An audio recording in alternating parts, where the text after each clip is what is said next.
Dua t'ju them vetëm një diçka të vogël në lidhje me këto procesin e votimit, se unë si quaj zgjedhje, siç u thash. Harrojeni ndonjëherë që shpend gashen të shikoni të mbrojë Partinë Demokratike pa një ofertë zyrtare në tavolinë. Bashkëpunimi me Partinë Demokratike, nëse mund të quhet ndonjëherë bashkëpunim, ishte deri në datën 11 maj të 2025-s. Qaramanët që na vodhen, na bën dalin protest, jo. Nuk ka shanse më, kupton.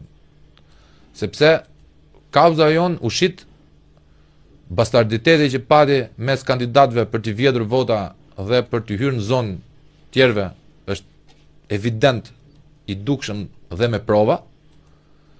Dhe unë nuk i përkas njerëzve që hyjnë tek Sahan Lëpirësit apo për të kapë një cop post drejtor apo ku e diu nga partia. Kështu që vazhdojmë i vetëm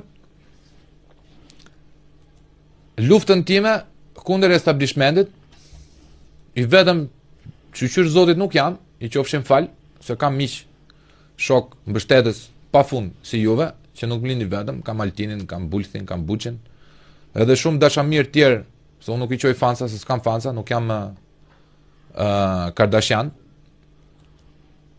Do vazhdojmë luftën tonë kundër këtij lloji regjimi kakistokratik.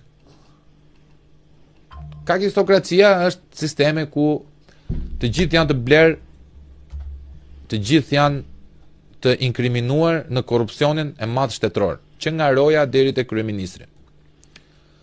Çfarë mësova unë nga këto zgjedhje? Nga këto votime? Vërtetova bindjen time që ky popull dashuron për dhunusin. Që ky popull ka sindromën e Stockholmit, por kuptova dhe një gjë më të madhe.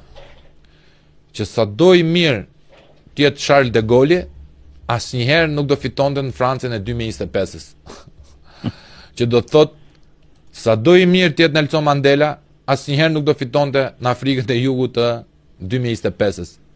Sado i mirë të jetë Berisha, nuk do fitonte kurrë në garën e 2025-s, kur kishte atë lloj skuadre që pati. Ndihem super mega krenar që nuk kam pranuar kandidimin tim fjerë.